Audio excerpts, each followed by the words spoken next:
Hello, everyone, and welcome to the very first Blogger Union online meetup. My name is Paola Mendez, and I am the founder of the Blogger Union. And for those of you who don't know, the Blogger Union is a network of blogger communities that are all around the US. And our goal is to grow our members' brands and incomes through workshops, meetups, and brand collaborations. So, and now webinars. So we have,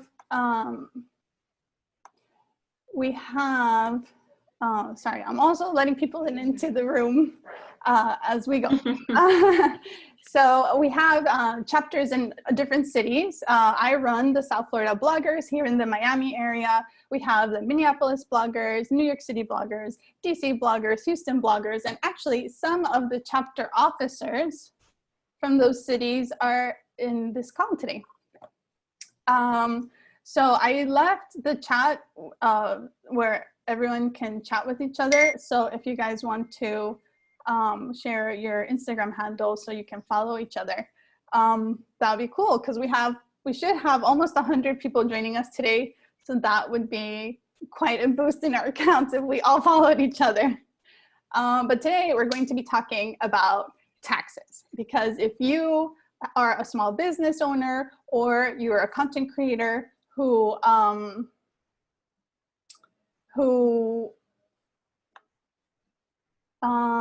had a paid partnership last year, then it's time to file for taxes.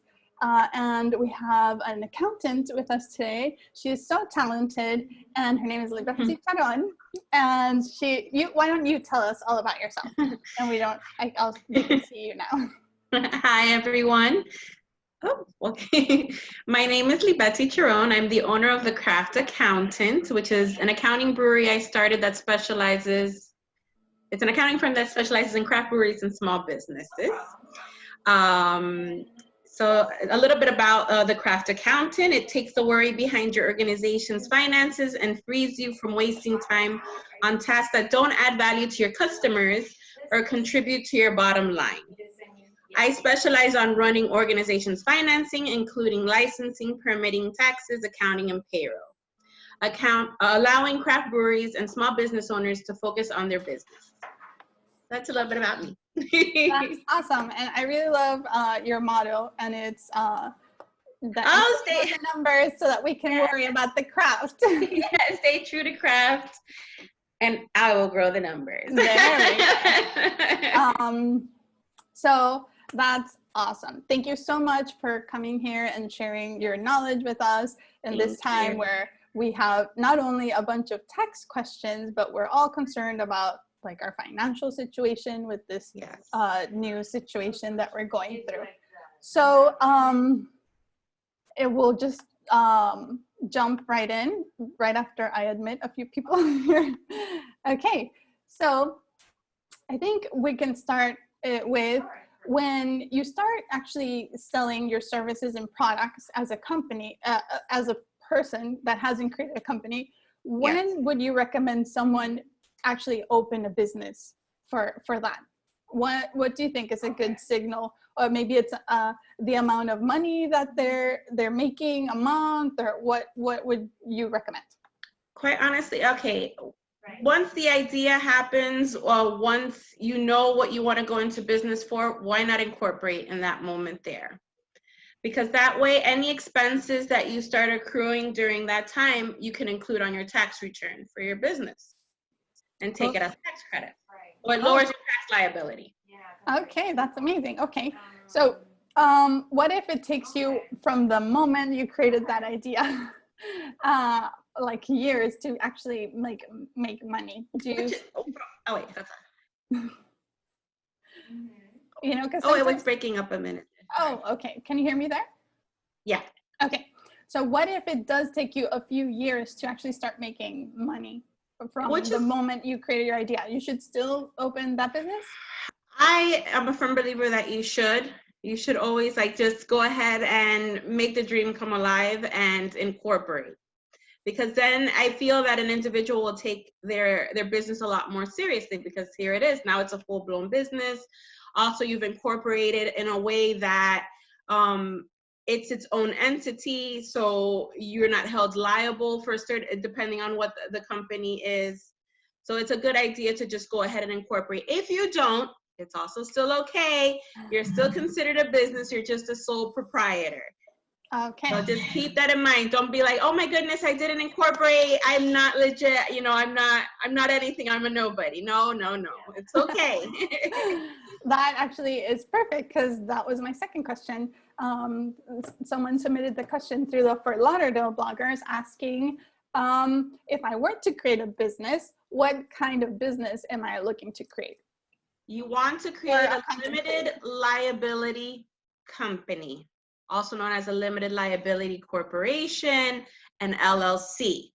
Why do you want to create that? Because that way your company is its own entity. You will not be held liable for what happens, just in case, God forbid, you get sued or something goes on in a legal matter. Your company is totally separate than your own personal finances. Okay, that's great. So let's get into a little bit of the nitty-gritty when it comes to taxes. So there's two parts that you talk about, and one is accounting, right? And the other part is actually, there's a difference between bookkeeping and accounting. Okay, yeah, well, there's a big, you first want to make sure that your bookkeeping is in order. It's extremely important to stay organized throughout the year. If you can't organize it on Excel, do it on a free tax software. If you feel like your expenses are 100 plus and you have a lot of revenue coming in and you want to be able to do invoicing, it's maybe time to upgrade to QuickBooks. Okay. But it's extremely important to keep your books intact, especially even for matters like these, where if you want to apply for a loan, if you have potential for investors, or just to kind of see what you're really profiting in your business. Okay, so now that we're talking about bookkeeping specifically, which is keeping track of all of our sales and all of our expenses, someone asked also the Fort Lauderdale bloggers, what categories should they have in their ledger? So if maybe you could expand a little bit on that question, because some people might not understand what that means. Okay, so on your ledger, you'll have something, what is called the chart of accounts, which is basically how you categorize all of your revenue and all of your expenses, so that when it comes to the end of the year, when you hand over all this information to your accountant, it's nice and organized, where they can just total up everything that you spent on each category. What are some of the principal ones? Well, then you have your sales or your service revenue. You have your cost of goods sold, which cost of goods sold mean anything and everything that you spend that goes into making, let's say, for example, what goes into making your business. So you make t-shirts, you sell t-shirts. Part of your cost of goods sold would be the actual shirts that you buy, whatever logo you put on it. Those go under cost of goods sold versus them being expenses. Oh, okay. So Barbara asked a good question. So like production costs for videos and photo shoots, would that be? Those are considered cost of goods sold. Those are not expenses. Yes, you would put that under. Good question, Barbara. Thank you. Good question. All right. And then you move over to your expenses, where then your expenses are things like meals, your uniforms, your cell phone, rent, utilities, memberships. So yes, that Netflix membership is, you can include that in your dues and subscriptions. Awesome. So Julie also has a great question. And since we're talking about keeping track of our income, she is asking, when we receive free gifts, tickets, and meals, do we have to track those as income too? And are there like some amounts that we should keep in mind when we're keeping track of those? Like if we get a penny versus something that's $1,000? Can you give us some insight on that? When it comes to like, okay, so that would be like if you're getting a free service. Yeah. As a block. You know how like in the Oscars, they get the gift bag with all the amazing goodies that are worth a lot of money? Well, those are contributions. Those aren't really, you're not making any revenue off of them. It would be on the opposite. If what you spent going to that event would be something that you want to expense. So, okay, so for example, if a restaurant invites me to go review the restaurant and gives me a free meal, I would not have to keep track of that free meal. Or it's not, yeah, no, because you didn't monetarily get paid for that meal. Okay. And what about if the restaurant paid me to go host an event there to promote whatever, and while I'm at the event as a host, they give me a free meal? Do I have to keep track of that? You have to keep track of the fact that you got what you got paid for. So I have to, let's say they pay me $500 to be the host of the event and they give me a $40 meal. Yes. I would count that as revenue? You wouldn't necessarily have to, you can keep a record of it. It has, tax-wise, it doesn't make a difference because you didn't receive any, it has no monetary value, like, well, it does have monetary value, but you didn't actually physically make any money from it. Okay. Yeah. Alrighty. So now we're getting into expenses. And we want to know if something is considered an expense when you are preparing your taxes. And so this is usually where we have a lot of questions and very specific questions. So I have here a list, if we could just run through it quickly. So should I, if I go to a location to do a photo shoot and I have to pay for parking, is parking considered an expense? Yes, it is. A business expense. Okay, perfect. Yes. What about if I go to a restaurant and I bought the meal and to post the food on my Instagram account, and I also tipped the server? Is the whole meal plus the tip a business expense? The whole meal plus tips is tax deductible. Yes, that is an expense. Okay, now this is a good caveat because we have people listening who are also not content creators. So what if you are not a content creator and you just took your client to a restaurant for a meal? Is that tax deductible? Okay. Yes, it is. And like what category would that be? What that goes under meals. Now remember, a few years back, meals and entertainment were tax deductible, but now entertainment is not tax deductible, only meals. Oh, so meals are tax deductible. It's just, yeah, meals are tax deductible, but entertainment. So let's say if you take a client over to a basketball game, you're not allowed to deduct that on your taxes. Okay, perfect. Okay, what about gas and, I guess it's either gas or miles, right? Yes.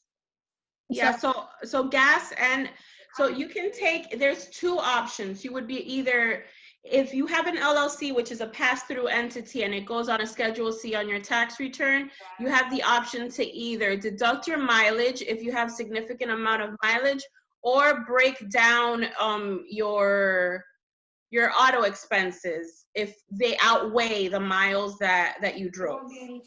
So let's say 1 year you have extreme like car repairs, tires, gas, and whatnot, that it would be more beneficial for you to take a full auto expense, like a broken down auto expense, versus doing the mileage.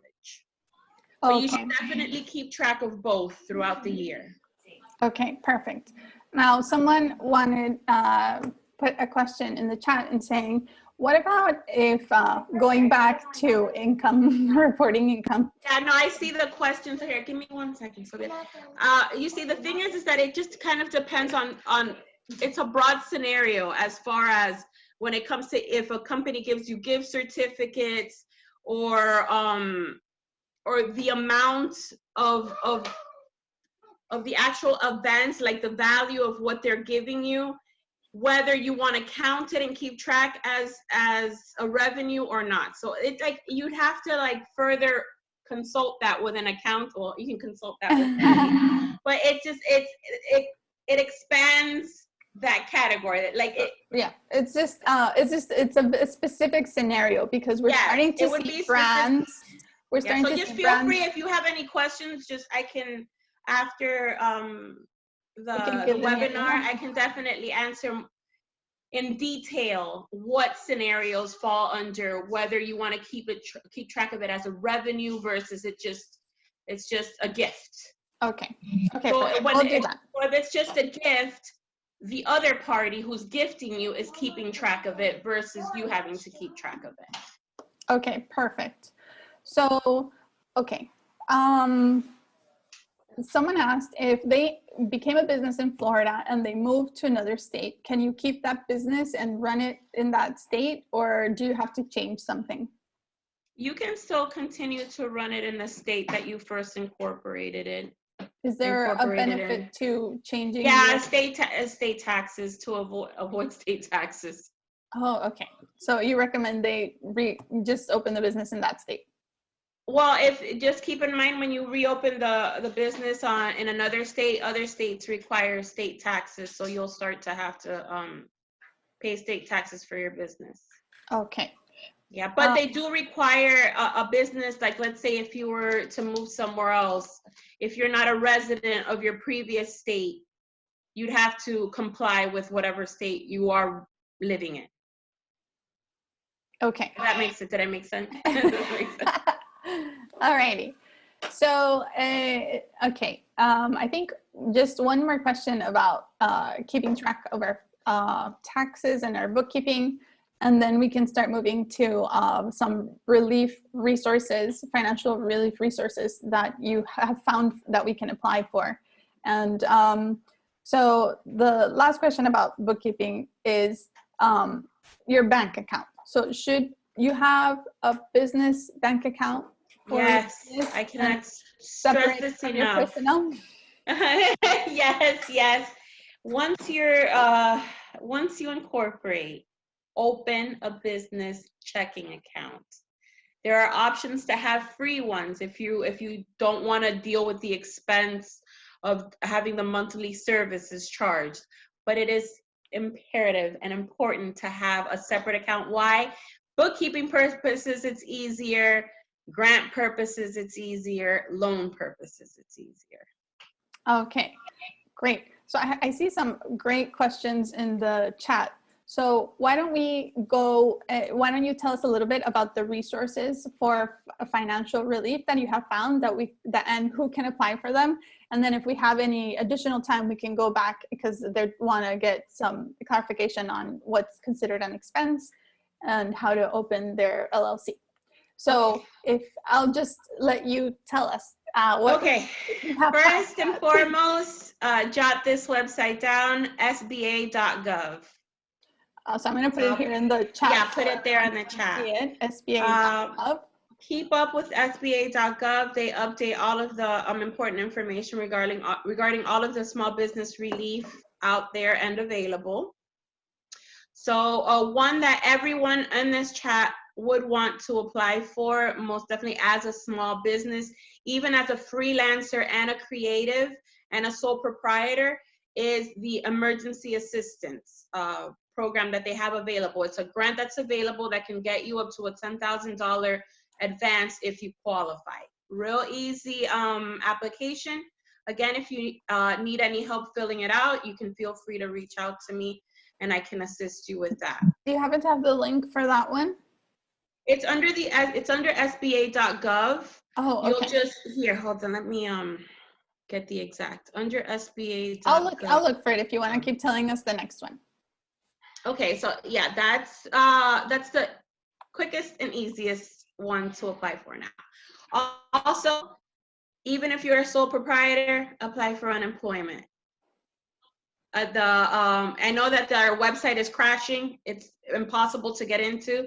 They're in the middle of expanding the bandwidth so that they're able to take online applicants, but not prior to this pandemic, only employees of a company were allowed to apply for unemployment, but now they've expanded it to allow independent contractors to also apply. Okay, so whether you own an LLC and you're the only employee, or maybe you have your business and you are charging people with your social security number and you don't actually have an LLC or a business, you can still apply. You can apply for and then unemployment. I see a question, how do you prove income for 1099 work? Well, if you've received a 1099, you'd prove it by showing the form 1099 miscellaneous that anyone has sent over to you. If you have not received any of that, that's why it is also very important to have your bookkeeping. You would just show them your balance sheet and profit and loss statement. Okay. And that's to answer Julie's question. Yeah. Okay, perfect. Oh, you found the... Yeah, I have the Zoom group chat open. Okay, perfect. What about the payment protection? Is that the one you were the same? Oh, yeah. Oh, hi, Nicole. No. So no one has received it yet. From what I'm hearing is that they're going to... Can you repeat Nicole's question? Oh, okay. Nicole's question is, do you know anyone who's actually received any of the EDIL? Because I applied 2 weeks ago and still haven't received a confirmation email. I too have applied for it and have not received a confirmation. From what I'm hearing, they're going to take care of individuals first with sending out the stimulus, but we should all hear something back by next week. Oh, no. Oh, okay. So yes. Okay. So just the only thing is during this crazy time and all these new grants and loans is to just try to be patient. Apply for everything before all funds get exhausted. And there is also a deadline of June 30th before they let you apply for anything. And just gotta wait it out and see what any of us can qualify for. What we get approved for? I'm sorry, could you clarify the June 30th deadline? We have to apply before then? Yeah, before June 30th for the emergency assistance program. Okay. They're recommending everybody applies before June 30th. Okay, what about, I got an email from Chase telling me to apply for the Paycheck Protection Assistance. The Paycheck Protection Assistance is another program that's part of the CARE Act. That one, you have to apply with who you bank with. So whoever you have a banking relationship with, and it has to be like a business checking account, that's who you would apply for the Paycheck Protection Program. And that basically is a loan forgiveness program where you're taking out a loan that's going to end up being forgiven as long as you use it for payroll, utilities, and rents. Okay. Love it. Do you have any other resources? Because people are starting to ask tax questions again. Well, as far as resources, your best friend right now would be Google also. You'd be surprised there are a lot of programs and guilds that are giving out that are giving out small, I mean, from $150 to $500 to $1,000. I know the Bartenders Association has one. I know the hospitality business has one. So if that's a business that you also work in, you might want to check those out as well. That's right. I forgot. I put together a resource page on my personal blog, Coral Gables Love, for just different things that are helpful during this financial crisis. Anything from like advice from a legal services, telling you what to do if you can't pay your rent or your mortgage because they put suspended for foreclosures and evictions. So they talk a little bit about that, about how federal loans are on hold right now, how and that all penalties are being waived. Even the tax deadline has been extended. If you owe tax liabilities from prior years, they've put a hold on that. So there's definitely a lot of resources out there. So in that link there, you'll find a lot of resources of the ones that I mentioned, but also you can call your mortgage and ask them for forbearance on your mortgage. And also, if you're in need and you're having trouble with food, there's a bunch of food distribution places in Miami specifically, and restaurants that are giving free food. I know Cow Bakery every Monday is giving free Cuban bread. So there's like little things like that I'm trying to. So if you know any resource that I could add to my little resource page, please send it my way, because I'm trying. Oh, definitely. Yeah, I've gotten a couple. Okay, that I can definitely, you can add to your list. Awesome. So, okay, I saw Jillian had a question, and she says she has a business and she wants to start another business, and she's wondering if she start another corporation for the second business, or should she just use the one that she has right now? She can actually do both. She can use her business that she has now and just use that as her umbrella business, like as the main corporation, and do DBAs under that one. Or if she wants to have a totally separate entity because it has nothing to do with what she originally opened her first company for, she can open a second corporation, like a separate LLC. Perfect. And then I'm scrolling up because I remember someone was asking about if going on photo shoots. Okay, here's John. He was asking, do you suggest using LegalZoom or Sunbiz to incorporate or incorporate.com to start your LLC? Just use Sunbiz. Why? LegalZoom will charge you a fee for the same thing. They'll charge you more for the same thing you're going to do on Sunbiz. If you understand and can work through the steps on Sunbiz, just go directly on Sunbiz. That's the state's website to incorporate. So you're doing it directly with the government, and so you don't have to pay the middleman's fee. Yeah, because LegalZoom is it's a company that'll go through Sunbiz and incorporate for you. It's just like if you were to hire me to incorporate for you. Okay, perfect. Thank you. Okay, Jillian, as a beauty and travel blogger, am I able to expense claims, trips for the blog and products that I purchase? Yes, you can. Yeah, so anything related to your travel, anything related to a blog post that you're creating is a business expense. That is correct. The Vivid Styling is asking for fashion bloggers, photo shoot expenses aren't advertising promotional expense if it's just for the blog. For fashion bloggers, photo shoot expenses aren't advertising. It's for a blog. So photo shoot expenses are costs of goods sold, right? Not advertising. Photo shoot expenses are, because she's a fashion blogger. So that's part of, so that would definitely be under cost of goods sold. It's not considered advertising. It would be a photo shoot. It'll just be under photo shoots under your COGS. Yeah. COGS is what stands for cost of goods sold.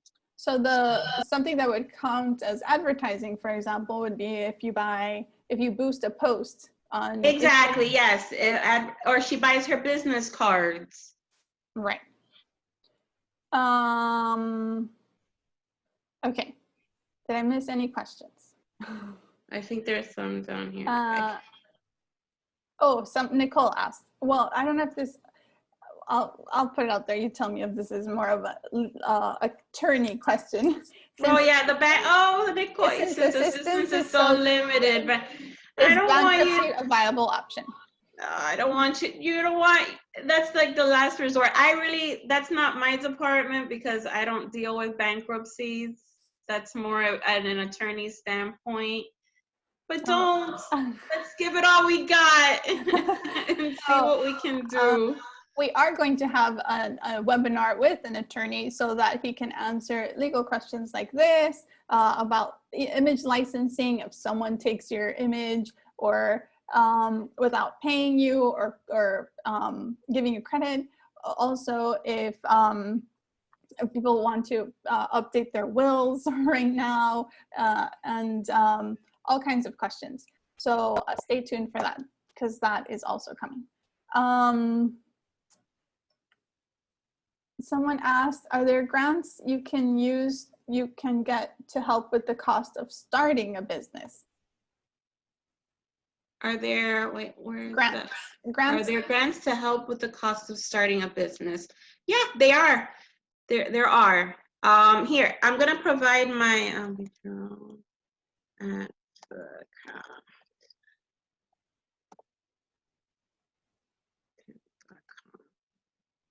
I can provide a list of resources for those wanting to start a business and then are in the beginning stages of their business, and what grants are available to help startups.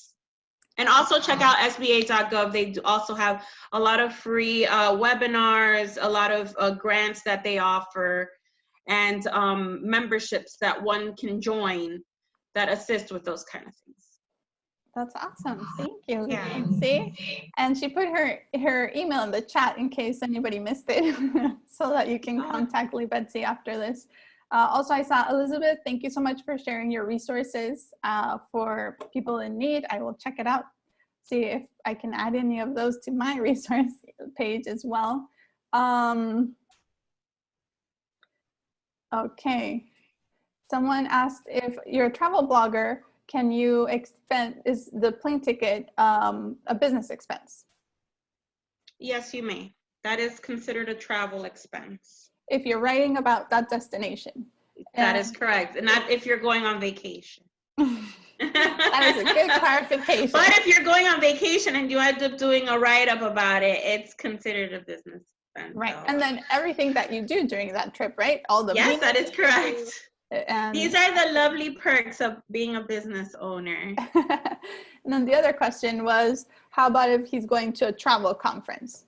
Can you expense buying luggage for that? Hey, you needed the luggage, didn't you, for the conference? So yes, you can. Okay, wow, that I did not know. Good to know. Yes, you can. Okay. Alrighty, I think I'm gonna look for just a couple more questions because we're already a little bit over time.